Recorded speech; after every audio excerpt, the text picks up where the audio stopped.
Today on Sporting Top 10, we'll be counting down the top 10 shooting guards for the 2017-2018 NBA season.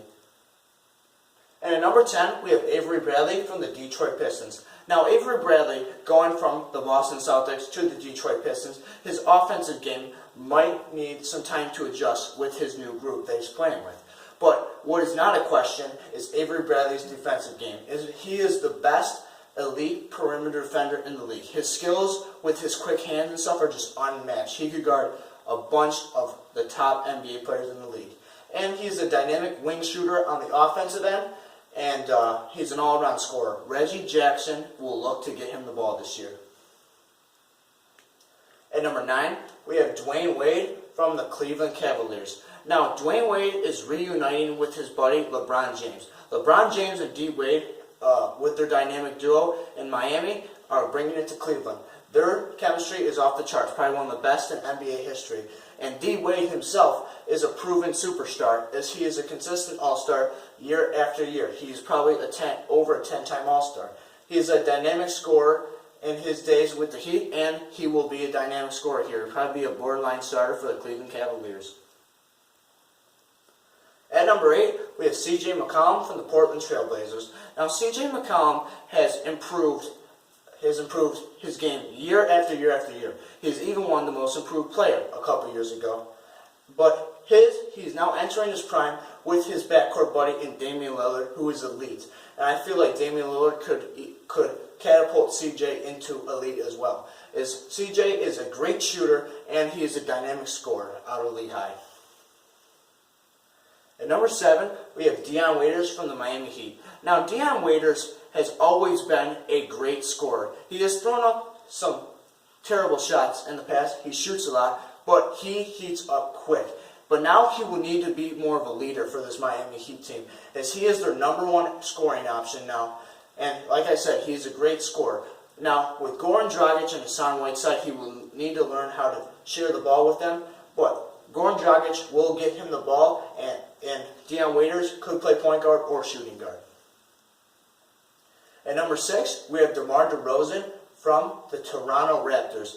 Now, DeMar DeRozan and Kyle Lowry's chemistry, just like LeBron and D. Wade's, is one of the best in the league. But before DeMar DeRozan expanded his game as a shooter, he was a highlight reel player with great dunking ability. He partook in the slam dunk contest a couple of times. He's an excellent finisher around the rim, and in the past few years, he has expanded his shooting range, which made him one of the best players in our game today.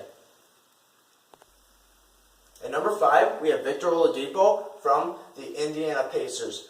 Now, Victor Oladipo, he is now entering his prime, and he will now be the main star of the Indiana Pacers, as he was a big part of that Paul George trade that Indiana got back. They are banking their immediate future on him.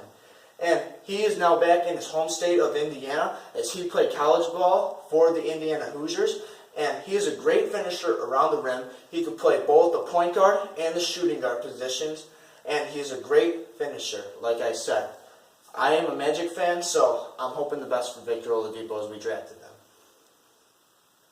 At number 4, we have Andrew Wiggins from the Minnesota Timberwolves. Now, Andrew Wiggins is now entering his prime out of Kansas.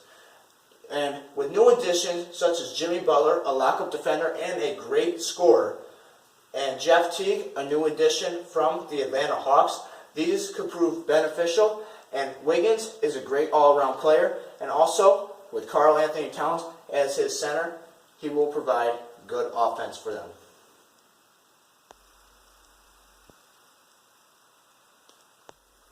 At number 3, we have Bradley Beal from the Washington Wizards.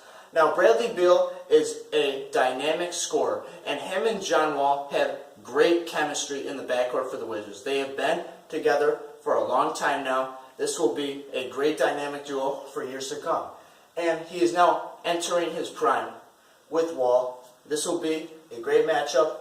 He is a borderline superstar. He is ready to take that next step as a number 1 option. At number 2, we have Paul George from the Oklahoma City Thunder. Now, everybody knows that Paul George was in that trade between the Pacers and the Oklahoma City Thunder.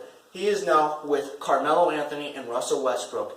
This will be a lethal trio, probably one of the best we've seen of all time. And Paul George is already an all-around superstar, who is now going to be even around more. George and Melo will be able to feed off each other, as although they are isolation scorers, they will work that ball around. And Russell Westbrook, I know, is taking that role of more of a facilitator. His numbers aren't going to be the best, but he will feed these two, and he is the best defender of the trio. His defense and playmaking is awesome. He is also a dynamic playmaker. At number 1, we have James Harden from the Houston Rockets. Now, James Harden is joining CP3. We don't know how this is going to work with James Harden coming off of his stellar season at point guard. He is now a shooting guard, but he is a pure scorer, probably one of the best in the league. Chris Paul will set him up for dimes and high percentage shots like he did for Blake Griffin and DeAndre Jordan for so many years. And he even have better stats than last year, scoring-wise, because he is now the shooting guard. He won't have to worry about facilitating anymore. And he's a proven great passer, like I said, being a point guard, and he led the league in assists last year. He will be able to get his assists. Check out our Twitter, sporting_10, and thank you for watching. Don't forget to like and subscribe to Sporting Top 10.